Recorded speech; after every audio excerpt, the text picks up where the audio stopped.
രാജ്യം മുഴുവൻ സമാധാനമായി ഉറങ്ങുമ്പോൾ ഭാരതത്തെ നടുക്കേണ്ടിയിരുന്ന 16ഓളം വൻ ഭീകര പദ്ധതികളാണ് നമ്മുടെ സുരക്ഷാ ഏജൻസികൾ തകർത്തത്. ശ്രീനഗർ മുതൽ വിജയവാഡ വരെ നീളുന്ന 16 ഭീകര ശൃംഖലകൾ 4 മാസത്തിനിടെ NIA-യുടെ നേതൃത്വത്തിൽ തകർത്തു.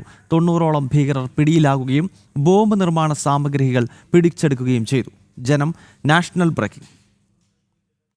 ഭാരതത്തിന്റെ മണ്ണിൽ ഇനി ചാരന്മാർക്ക് സ്ഥാനമില്ല. സുരക്ഷാ ഏജൻസികൾ നടത്തിയ സൈലന്റ് കിൽ ഓപ്പറേഷനുകളിൽ കഴിഞ്ഞ 4 മാസത്തിനിടെ മാത്രം തകർത്തത് 16 ഭീകര മൊഡ്യൂളുകൾ. ജനുവരി മുതൽ ഏപ്രിൽ വരെയുള്ള കാലയളവിൽ ഓരോ നീക്കവും നിരീക്ഷിച്ച് ഏജൻസികൾ വലയിലാക്കിയത് 90ലധികം ഭീകരരെ. ശ്രീനഗർ മുതൽ വിജയവാഡ വരെ നീളുന്ന ഈ റെയ്ഡുകളിൽ ലഷ്കർ-ഇ-തോയ്ബയും ISIS-ഉം പടച്ചുവിട്ട ഓരോ പദ്ധതിയും ചീട്ടുകൊട്ടാരം പോലെ തകർന്നു വീണു. യുദ്ധക്കളം മാറിയിരിക്കുന്നു. മലനിരകളിൽ നിന്നല്ല, സ്മാർട്ട് ഫോൺ അൽഗോരിതങ്ങളിൽ നിന്നാണ് ഇനി ഭീഷണിയെന്ന് തിരിച്ചറിഞ്ഞ കേന്ദ്ര സർക്കാർ സുരക്ഷാ സംവിധാനങ്ങളെ അടിമുടി പരിഷ്കരിച്ചു. ഓൺലൈൻ ഗെയിമിംഗിലൂടെ കുട്ടികളെ ചാരന്മാരാക്കാൻ ശ്രമിച്ച വിദേശ ഹാൻഡിലർമാരെ സൈബർ സെൽ ഓരോ ഘട്ടത്തിലും പരാജയപ്പെടുത്തി. പ്രധാനമന്ത്രിയുടെ സുരക്ഷയെക്കുറിച്ചുള്ള വിവരങ്ങൾ വിൽക്കാൻ ശ്രമിച്ച യുവാവിനെ ലോകത്തിന്റെ ഏത് കോണിലിരുന്നാണെങ്കിലും നിമിഷങ്ങൾക്കുള്ളിൽ പിടികൂടുവാനുള്ള കരുത്ത് ഭാരതം ഇന്ന് കൈവരിച്ചിരിക്കുന്നു. അതിർത്തികളിൽ വെടിനിർത്തൽ നിലനിൽക്കുമ്പോഴും ഒരു ഇഞ്ചു പോലും ജാഗ്രത കുറയ്ക്കാത്ത കേന്ദ്ര സർക്കാരിന്റെ നയം ശത്രുക്കളെ പ്രതിരോധത്തിലാഴ്ത്തുകയാണ്. ഇതൊരു മുന്നറിയിപ്പാണ്. ഭാരതത്തിന്റെ സമാധാനം